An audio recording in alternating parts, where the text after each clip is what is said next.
এক শহরে এক স্বর্ণকার বসবাস করত। লোকটা ছিল বেশ ধার্মিক এবং সৎ। প্রতিদিন সূর্য ওঠার আগেই সে তার কাজে চলে যেত। লোকটার দোকান ছিল রাজার বাড়ির সামনে। দোকান খোলার সময় ওই স্বর্ণকার প্রতিদিন আকাশের দিকে হাত তুলে মোনাজাতে বলতো, হে আল্লাহ, হে আমার রিজিক দাতা, তুমি অসীম, তুমি অধিকারী শক্তির। আল্লাহর প্রশংসা করে সে দোকান খুলত। বাদশার প্রাসাদ যেহেতু কাছেই ছিল, সে কারণে স্বর্ণকারের দোয়ার শব্দে বাদশার প্রতিদিন ঘুম ভেঙে যেত। কোনো প্রসাদের জানালা সবসময় খোলা থাকতো। একদিন বাদশার ঘুম ভাঙতে রেগে গেল। চিৎকার করে বলল, কে এই লোক প্রতিদিন সকালবেলা আমার আরামের ঘুম নষ্ট করে? বাদশাহ সিদ্ধান্ত নিল এই স্বর্ণকারকে একটা শিক্ষা দেওয়া উচিত। বাদশাহ উজিরকে ডেকে একটা হীরার আংটি নিল এবং প্রাসাদ থেকে বেরিয়ে দুজনেই স্বর্ণকারের দোকানে পা বাড়ালো। স্বর্ণকার বাদশাকে তার দোকানের সামনে দেখে বলল, বাদশাহ, আপনি কিসের জন্য এসেছেন? বাদশাহ বলল, আমার এই মূল্যবান আংটিটা, এই আংটি একটা একুপ পাথরের বা রুবি আছে যার দাম কয়েক হাজার স্বর্ণমুদ্র। আমি খুব ভয় পাচ্ছি এই মূল্যবান পাথরটি হারিয়ে না যায়, সে কারণে তোমার কাছে নিয়ে এলাম। তুমি রঙিন একটা কাঁচ দিয়ে হুবহুব কপি করে এইরকম পাথরের মতো একটা আংটি বানিয়ে দাও। আমি ওই নকল আংটিটি সবসময় পরব আর বিশেষ বিশেষ অনুষ্ঠানে এই দামি আংটিটা পরে যাব। রাজার হাত থেকে স্বর্ণের আংটিটা দোকানদার নিয়ে একটা বাক্সের মধ্যে ঢুকিয়ে রাখলো। সিন্দুকের দরজা বন্ধ করে দিল। বাদশাহ স্বর্ণকারকে বলল, এক গ্লাস পানি দাও তো। স্বর্ণকার তাড়াতাড়ি করে চলে গেল বাদশার জন্য পানি আনতে। বাদশাহ এই ফাঁকে সিন্দুকের দরজা খুলে আংটিতে পকেটে ঢুকিয়ে নিল। স্বর্ণকার এসে পৌঁছালো পানি নিয়ে, বাদশাকে পানি দিল। বাদশাহ স্বর্ণকারকে বলল, আমি এইবার আগেই সিন্দুকের দরজা ভালো করে বন্ধ করো। স্বর্ণকার তাই করলো। শেষ পর্যন্ত বাদশাহ বলল, তোমাকে 3 দিন সময় দেওয়া হলো। 3 দিন পর এসে আমার এই নকল আংটি আর আসল আংটি আমি একসাথে করে নিয়ে চলে যাব। আবারও বলছি, সাবধান, আমার আংটি হারালে কিন্তু তোমার গর্দান চলে যাবে।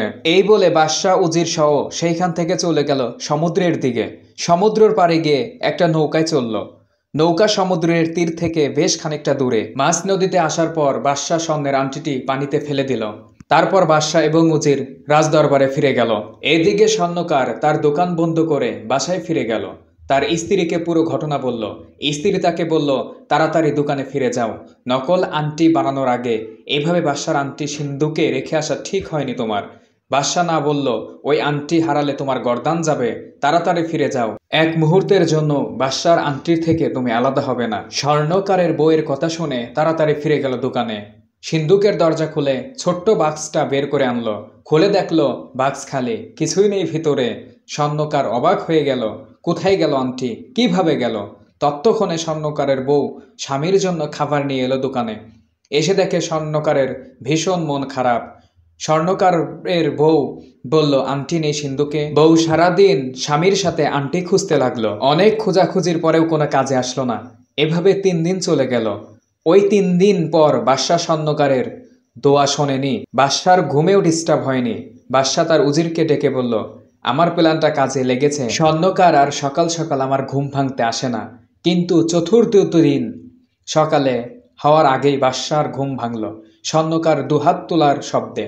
বাদশাহ রেগেমগে স্বর্ণকারের দোকানে গেল।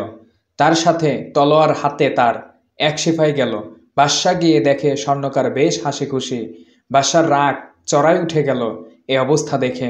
স্বর্ণকারকে বলল, 3 দিন শেষ হয়ে গেল, আংটি দুটো আমাকে এখন দিয়ে দাও, আংটি না দিলে তোমার গর্দান চলে যাবে। স্বর্ণকার স্বাভাবিকভাবেই সিন্ধুকের দরজা খুলে বাক্সটি বের করে 2টা আংটি বাদশাকে বুঝিয়ে দিল।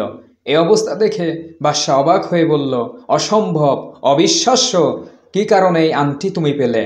আমি নিজে যে আংটি সমুদ্রে ফেলে দিলাম, তুমি কি করে ঠিক করে সেই রকম আংটি তৈরি করলে? স্বর্ণকার বলল, আমি এবং আমার বউ যখন আংটি পাবার ব্যাপারে হতাশ হয়ে পড়লাম, দোকানে যেতে পারলাম না, ঘরেই বসে থাকলাম, খাওয়া দাওয়া ছেড়ে দিয়েছিলাম। আমার বউ বাজারে গিয়ে একটা বড় মাছ কিনে আনলো। মাছের পেটের ভিতর আপনার সেই মূল্যবান আংটি পাওয়া গেল। আমি দেখে চিনে ফেললাম এই আংটি বাদশার। তাড়াতাড়ি আংটি নিয়ে দোকানে গিয়ে কাজ শুরু করে দিলাম। ব্যাস, তুমি যেরকম চেয়েছিলে সেই রকম আংটি আমি ফেরত দিলাম তোমাকে। কাজ শেষে আমি আবার সেই দোয়া পড়লাম, যেই দোয়াটা আপনি প্রতিদিন শোনেন। বাদশার বিশ্বাসই হচ্ছে না।